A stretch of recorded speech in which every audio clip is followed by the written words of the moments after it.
Hello, everyone. Welcome to BizBesties. We're your hosts, Nicole and Kaila. Cheers. Cheers. I've got some rapid fire questions for Kaila today, the questions that the people want to know. But before we get into it, what are you grateful for? Today, I am grateful for my 2 healthy kids and listening to Frozen soundtrack over and over and over again. I mean, I love experiencing their childhood with them. It's so much fun. What about you? I love that.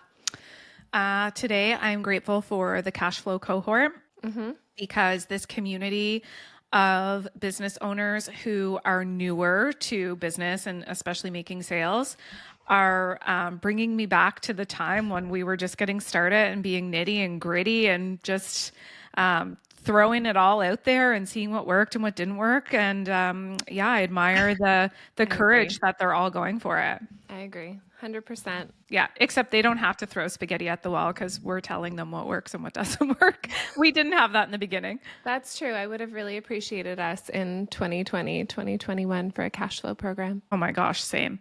Okay, Kaila, it's been a hot topic in my life the last little bit. And, just bringing my concerns to you and publicly on my Instagram of like, oh, people are trying to freak me out. Not people I know really, but the public out there of like, you're about to become a mom and your whole life is going to go downhill is like the side of the algorithm that I got presented to. And then I'm reminded that like, well, your passion didn't go anywhere. We grew a 7-figure business while you grew 2 babies. And so I want to ask you some questions about what it's like to be a present, loving, caring mom to 2 young daughters, 2 under 4, and have a 7-figure business. Kaila does not know what I'm going to ask. So that way there, it's just raw and real and from the heart and it's rapid fire. You ready to go? What is the thing that you want to say to all of the people out there that are naysayers and say you have to put your passion, specifically as a business owner, on the back burner in the years that your children are young? So yeah, you can maybe build a business when they're both in school, but it's just not possible. What would you say to that? Well, I would say that's their mindset for sure, dictating how they're acting. They think that thought, then they do the behaviors that go along with that thought, and then they create this reality around that thought and that belief. And that's not my thought and my belief at all. So I don't have that experience. I think if that works for someone, then they can keep thinking that thought. And if you want to grow your business and you are passionate, you can arrange your life so that you can fulfill your passions and your kids can be taken care of and fulfilling their passions as well and be loved and valued, and all your presence can be with them when it's kid time. But you deserve to be able to do what you love. You deserve it. You deserve to work out and move your body and have great nutrition, and you deserve to have an awesome business. I mean, most people go back to work if you have a 9-to-5 after a year, 18 months of having kids. And I haven't talked to very many women, maybe it's just the demographic of people we're talking to, but who are like, oh my God, I can't wait to return to work and do this fulfilling work after mat leave if they're not working for themselves. So it's kind of like the question, you're going to be working anyway, or you're going to be pursuing something for someone else, then why don't you make it work for yourself? So for the people who say it's not possible, you would say it is possible. And here's the number one mindset shift you need to make is what? So that they can believe it's possible. Because right now people are walking around being like, yeah, I don't believe it's possible because that is what I'm hearing. So how do they change their mindset? You're saying they've got to change their mindset. What's the number one way they can start to do that? I guess the question is, what don't you believe is possible? Why do they think it's impossible? Like, give me an example. Why is it impossible? You're too busy with your kids, feeding them, getting them out the door, early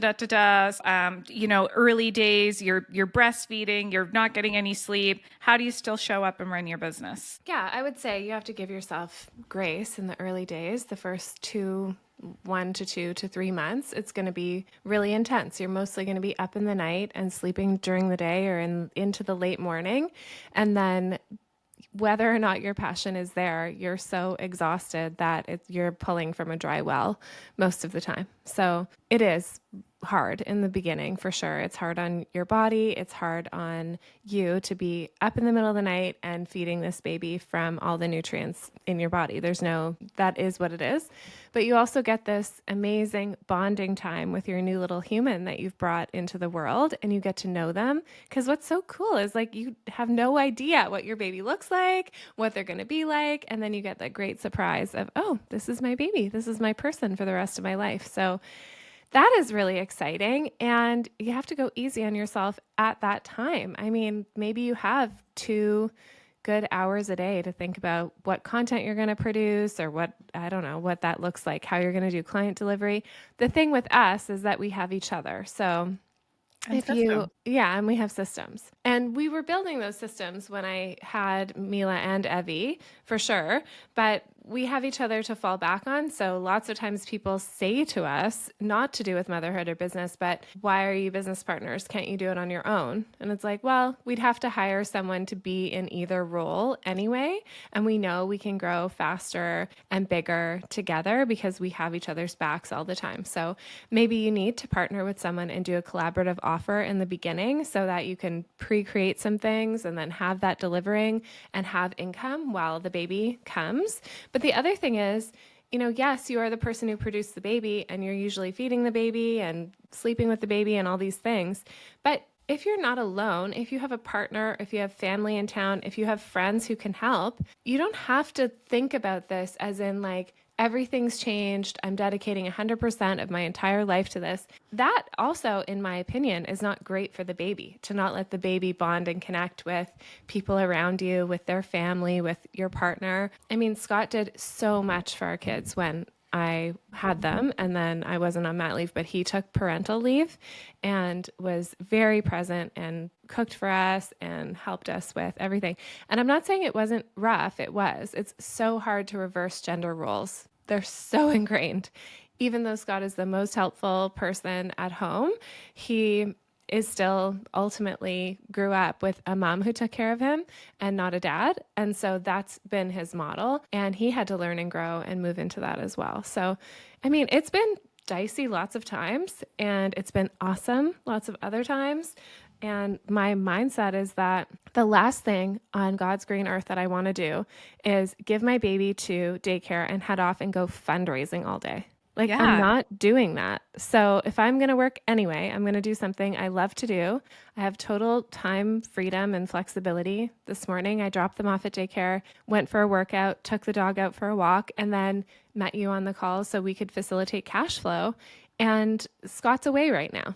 Like, I have systems and people in place to take care of my kids, so it's not 100% all me, and it doesn't have to be. For the people who are listening that already have a business and you are pregnant or you're getting pregnant, like, you're not in this stage where you're building a business day one and starting maternity leave. Yeah, I mean, I don't recommend push the baby out and start the business on the same day, for sure. Yeah. So for everybody listening, like, this is another reason why we talk so much about going from one-to-one to one-to-many, because if you are one-to-one delivering and then you're home with your baby and you can't make it to a call, then yeah, your business might start to suffer. And that's why we say build a business that serves many, whether it's a membership, whether it's a course, whether it's a program. Side note, if you haven't taken the quiz already, go to www.myalignedpurpose.com/quiz and figure out what is the best way for you to scale one-to-many, because one-to-many is going to set you free. And that's what we suggest for everybody, but especially the new moms. Okay, second question. What do you want to look back on in 5 years? So your kids are 2 and 4, but about to be 3 and 5. What do you want to look back on in 5 years and say, you're so happy you went for that as a 7-figure business owner and mother? In 5 years, you want to look back to now and be like, I'm so happy.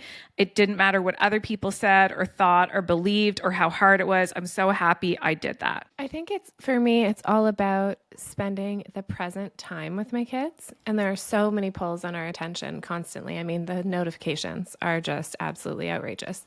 The personal interests that I have are, I'm a manifesting generator. I always wonder if I'm not really, but when I think about all the things I'm interested in and how deep I like to go and how much I like to pursue everything, motherhood feels like it's all encompassing in my life, but it's also Mila and Evie are two individual people who are finding their own way and growing. And I'm also an individual person who has my own needs. So that's how I kind of like to think about it. What I want to look back on, I'm so scared because I don't know what I really, really want, or maybe I'm on the fence about it.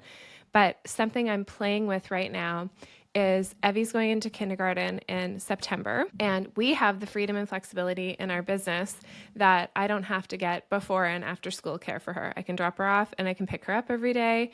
And then Scott really encouraged me and then did it to sign her up for Sparks. So I will go with her to Sparks. You did?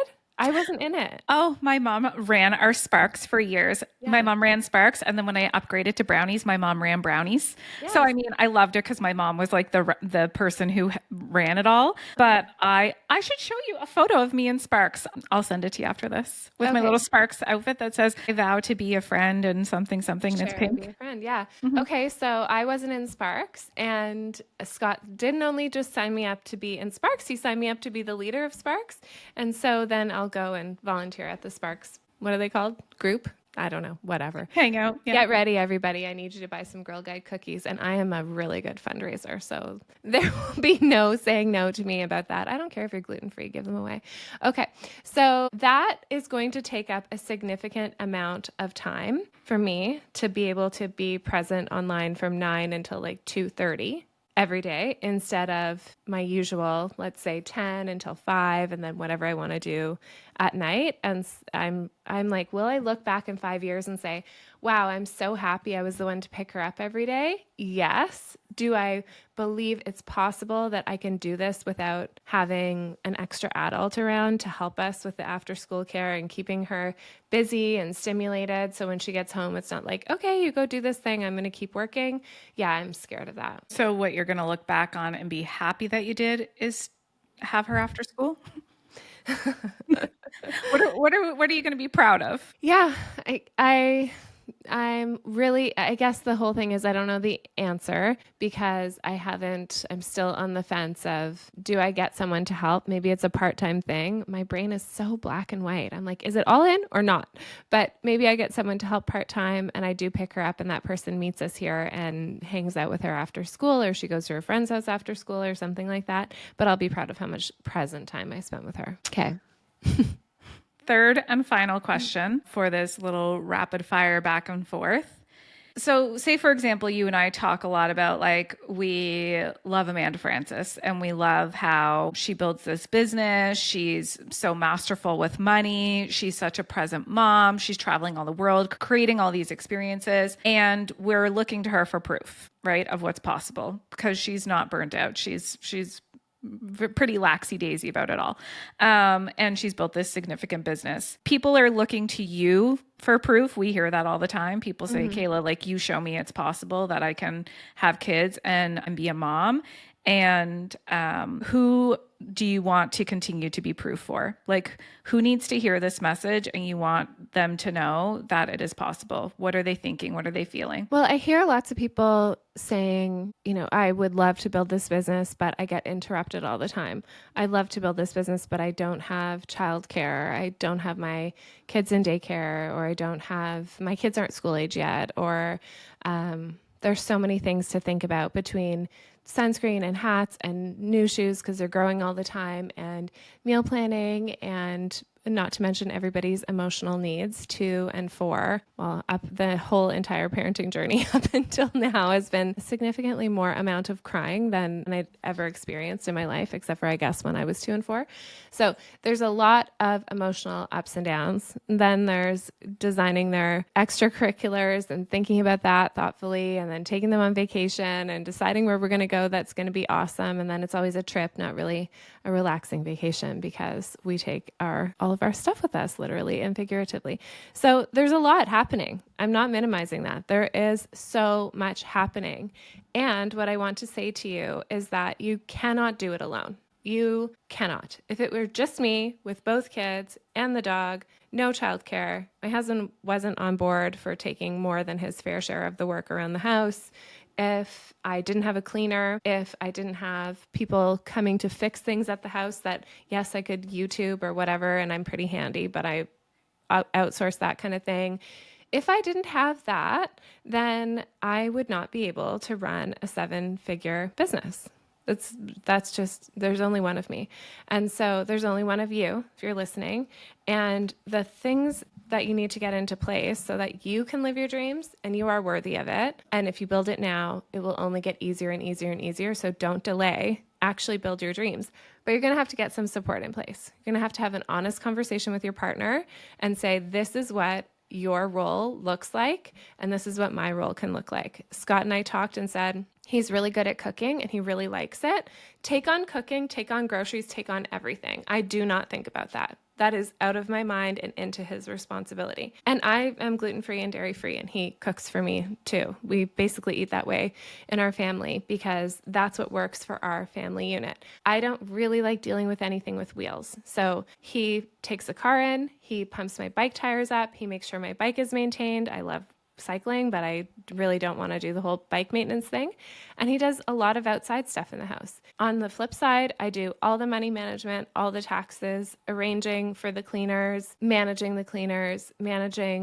when everybody needs different sizes at school, all that kind of thing. And so we both have a lot on our plate, and then it's with shared work. Sometimes it feels like you're doing more than the other person, but when I really look at it, he does a lot of the workload around the house. We're always just both cycling in laundry and folding, but I could not do it if he didn't take full responsibility for one side of things, especially the cooking part and kids, and dropping off the kids and picking the kids up. And I sometimes don't like the food he makes, but I've delegated that. That's over to him. That is not his problem.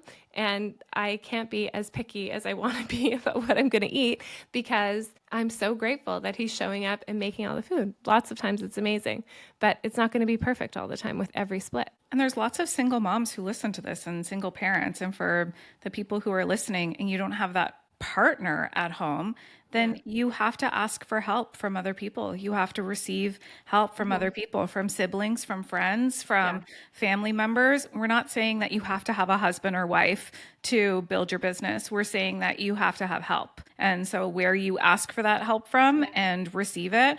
And there's lots of people who listen who have partners that don't help. And then you feel lonely and you feel isolated. So that your work really is, I just went and babysat for a friend recently so that like she could go do something else with her other child. Like you have to ask for help and you have to receive it and you have to know that you're worthy of it and worthy of accepting of it. That's how you're going to get further. Yeah. One more thing before we go is that some people say the cost of daycare worth it.